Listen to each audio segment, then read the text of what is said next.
What's up, horror, Halloween, and true crime lovers? For today's haunt, we're going to be talking about the Gemini Lounge and the Gemini Method from where it got its name. So let's get right into that.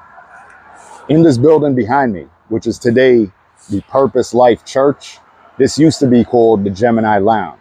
This was the headquarters of the infamous mobster Roy DeMeo and his DeMeo crew, as they became known.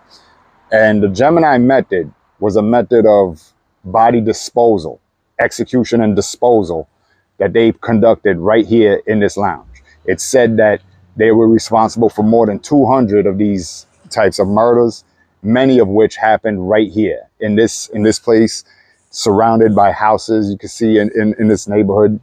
It was just a regular neighborhood like any other, especially back in those days in the 70s. The neighborhood's changed a lot over the years, but the building still stands as a reminder of what took place here. I'm not sure if the new owners are aware of the history of this place and what used to take place here. But what it was again, DeMeo was a mobster who worked with the Gambino family. He was very efficient in his and brutal in his execution and disposal methods. So much so that it became known as the Gemini Method because of the name of the lounge here, where they would be taken in through this door. Most of the victims would be taken in through this door that you see me pointing at, where it says office right over it, to an apartment upstairs. From there, a person, usually DeMeo, would put a bullet in the victim's head and then immediately wrap it with a towel so as to catch all the blood.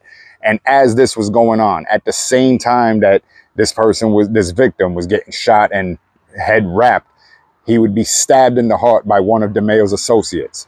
Usually this would be his associate, Harvey Rosenberg, who was a good friend of DeMeo's.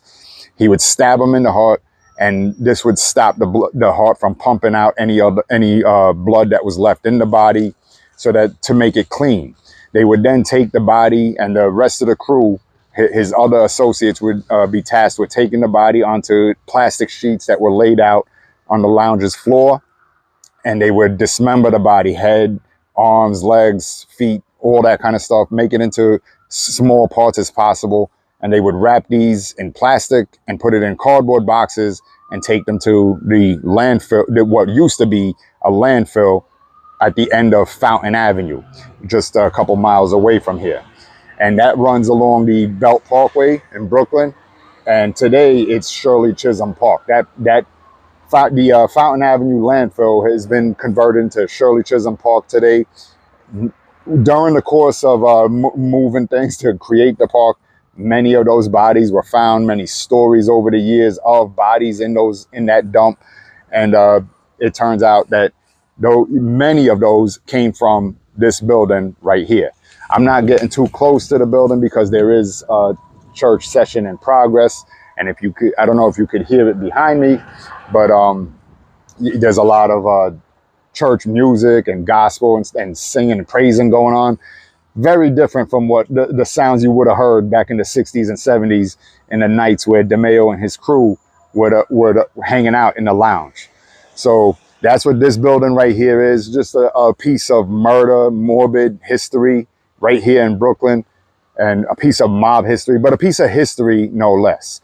And I often wonder, places like this, especially a place like this with such a dark and seedy past, what would happen, what's going on in there? As I said, I don't know if the new owners are aware of this building, its past and what it was used for.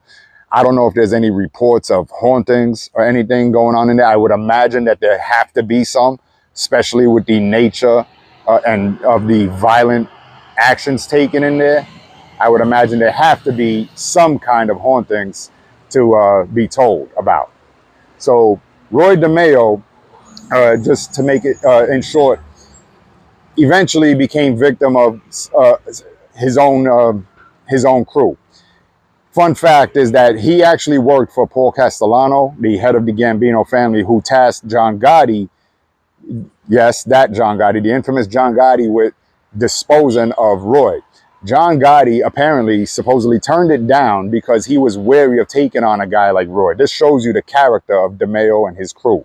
John Gotti supposedly turned it down because he said that DeMeo and his crew were a bunch of killers that were very efficient and brutal. He knew about this, and he didn't really want to mess with that kind of guy. So this, again, just shows you the character of the person who operated over here and took more than 200 lives, many right here in this building. But eventually, the task went to DeMayo's own crew, according to DeMayo's son, who believed that his own crew actually were responsible for his demise. His body was found on January 20th, 1983, in the Varuna Boat Club in Sheepshead Bay, a couple miles away from here, in the trunk of his own Cadillac car. So that's going to wrap it up for today's video. I hope you like this one. I love taking these walks. I love visiting locations like this with this kind of morbid history. If you like it as well, do give a like and subscribe to this video. It helps me out. Stay slashing.